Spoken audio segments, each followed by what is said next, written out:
Pessoal, vamos dar início à segunda parte do prefácio e você vai ver o quanto é fantástico esse livro, o quanto você pode usar esses princípios que neles estão contidos sobre as estratégias que foram usadas por generais em diversas guerras para qualquer tipo de conflito que você tiver na vida. Então, vamos lá, acompanhando na primeira parte, a gente estava no ideal, né? O ideal de racionalidade, né? Para o conflito, que precisa ter racionalidade. Então, vamos dar o início, como tudo começou, de como o autor tirou das primeiras guerras, né, de onde surgiu a estratégia. Então foi da seguinte modo, né, como ele falei no vídeo anterior, de que temos que ter um ideal de racionalidade. Para que esse ideal de racionalidade? Por quê?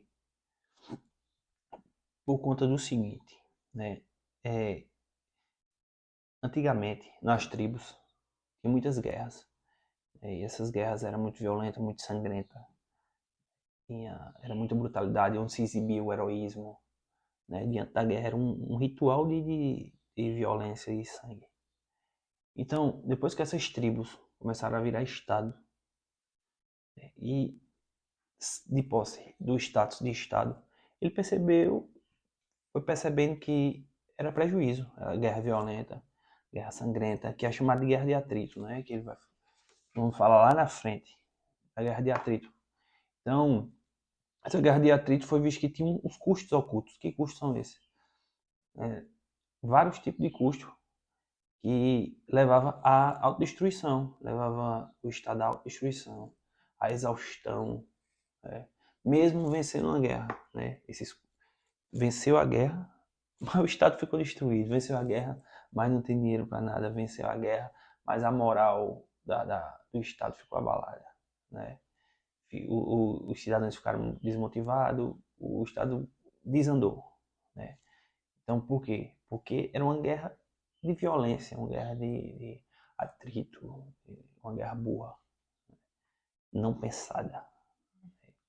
Então, depois que as tribos virou Estado, que notou que a violência não levaria a lugar nenhum, né? Que a violência era um prejuízo até para ele, né? Para os outros e para ele mesmo, para o Estado. Então, o Estado surgiu a necessidade de ser mais racional, de ser mais estratégico, para não se destruir, né? E vencer a guerra com mais facilidade. E como Sun Tzu diz, sem derramamento de sangue, sem atrito. Então é bom por todos os lados. Né? Quando você está de posse desse ideal racional, é bom para todo mundo. Você resolve de forma inteligente uma guerra, um conflito cotidiano, seja o que for, aplicado no seu dia a dia, de maneira inteligente, sem prejudicar ninguém, né? E você sair com uma vitória ali, né? Então, a estratégia, apesar de ser uma palavra grega, né, ela está em todas as culturas. Ela está em todas as culturas. A palavra estratégia. Estratégia. De outras formas, em outras palavras, mas o sentido está em todas as culturas de estratégia. Que é a arte de ser general, a arte de comandar. Né? Essa arte de comandar, de planejar. Que os generais foram vendo que quanto mais planejava, mais inovava nas estratégias, mais a vitória vinha de maneira mais fácil. Então, Alexandre o Grande fez isso contra os persas. Né? O general estratégico, ele sempre vai ter mais chance. Ele vai ter mais chance. E quando ele encontrou outro general estratégico, né, para um ganhar uma vantagem, a pressão vem de baixo para cima, que ele chama. Para um ganhar uma vantagem, ele vai ter que ser ainda mais estratégico, mais esperto, mais indireto. Então, já um incentivo para ele ser melhor ali, para ele ser melhor nessa arte do comando. Né? E esses princípios dessa arte do comando, esses princípios estratégico que estão em todas as culturas também, assim como está em todas as culturas, esses princípios, se eles usados, você vai ter uma vitória com menos custo. Vai ter uma vitória com menos custo. Isso não é só para você pergunta, não, mas eu vou guerrear, não vou guerrear, não sou general.